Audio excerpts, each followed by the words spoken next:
Áudio 6. Candelária vira cenário de violência em momento de luto.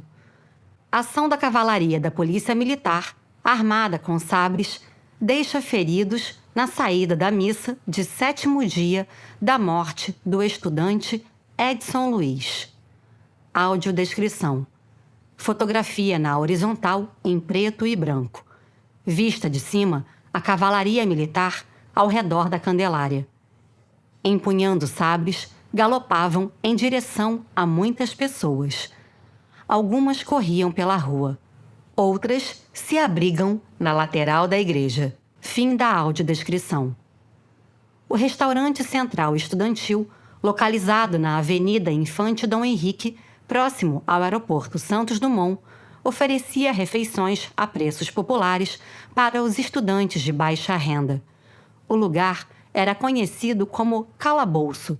Corria a história de que a construção abrigou, outrora, uma prisão para pessoas escravizadas. Por isso, o apelido sinistro. Pertencia ao Ministério da Educação, mas era gerido pela UME, União Metropolitana de Estudantes, e oferecia outros serviços como uma policlínica de saúde. O restaurante Calabouço foi palco de muitas disputas entre os estudantes e o movimento estudantil contra a polícia. As forças policiais reprimiram com violência as manifestações feitas por estudantes contra a alta de preços ou as condições precárias dos alimentos e do prédio.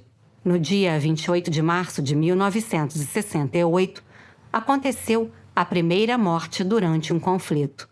Enquanto reprimia uma passeata contrária ao regime, a polícia militar invadiu o calabouço e o aspirante Aloísio Raposo, que comandava aquela tropa, atirou a queima-roupa no peito do estudante Edson Luiz de Lima Souto.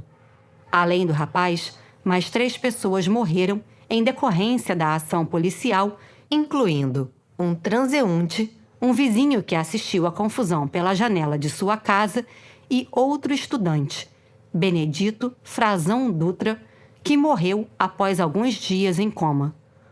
Outras 6 pessoas ficaram feridas, de acordo com o registro da ocorrência. Edson Luiz, de 18 anos, era paraense e estava no Rio de Janeiro cursando o 2º grau no Instituto Cooperativo de Ensino. Sua morte imediata durante o conflito no calabouço gerou a revolta dos colegas que, temendo que o regime desaparecesse com o corpo do jovem, não permitiram sua retirada pela polícia para o Instituto Médico Legal, IML.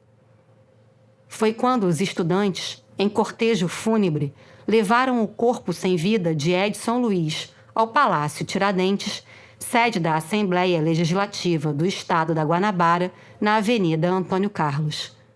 Lá, diante da multidão, foi feita a autópsia do corpo do estudante e, em seguida, seu velório. Edson Luiz foi enterrado no cemitério de São João Batista, no túmulo 602, quadra 14, enquanto as pessoas que acompanharam a cerimônia assobiavam em surdina a canção Valsa da Despedida.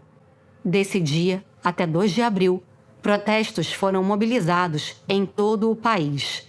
No Rio, os cinemas da Cinelândia colocaram 3 filmes nos anúncios: Noite dos Generais, A Queima-Roupa e Coração de Luto. Nessa mesma praça, foram colocados cartazes com os dizeres como Velhos no poder, jovens no caixão, Bala mata a fome? E mataram um estudante, e se fosse seu filho? Evandro Teixeira tentou fotografar as mobilizações, mas foi impedido quando foi cutucado pela ponta de uma baioneta e teve os filmes apreendidos, mesmo ainda sem ter feito nenhuma foto. Na manhã do dia 4 de abril, foi celebrada uma missa em memória do estudante assassinado na Igreja da Candelária. O que não se esperava era que do lado de fora do templo, a polícia militar, montada em cavalos, estivesse presente e com seus sabres desembainhados. Cercados na saída da missa, dezenas de pessoas ficaram feridas. Outra celebração em homenagem a Edson Luiz estava marcada para o mesmo dia, à noite, mas o governo militar proibiu sua realização. Dom Castro Pinto, vigário-geral do Rio de Janeiro, descumpriu a ordem e realizou a segunda missa. Cerca de 600 pessoas compareceram e, tal qual pela manhã, 3 fileiras da cavalaria se posicionaram com os sabres em riste, além dos reforços do Corpo de Fuzileiros Navais e de agentes do Departamento de Ordem Política e Social, DOPS. Os padres pediram para que ninguém saísse, mas pela presença insistente das forças de repressão, os clérigos foram na frente, de mãos dadas, formando uma espécie de corredor para proteger os participantes do culto. Apesar de corajosa, a ação dos padres não foi suficiente para conter os agentes do Estado, que encurralaram os civis em ruas próximas, deixando novamente um saldo de dezenas de feridos. Algumas pessoas tentaram se abrigar em prédios das redondezas, como o edifício Visconde de Cairu, número 55 da Praça Pio X, na lateral da Candelária, onde Evandro Teixeira estava com outros jornalistas. De lá, o fotógrafo presenciou e produziu registros do primeiro confronto daquele dia. Ele contou ainda que foram expulsos de lá a tiros e precisaram fugir, mas conseguiu salvar os filmes fotográficos, entregando-os a uma moça que os escondeu em suas roupas íntimas.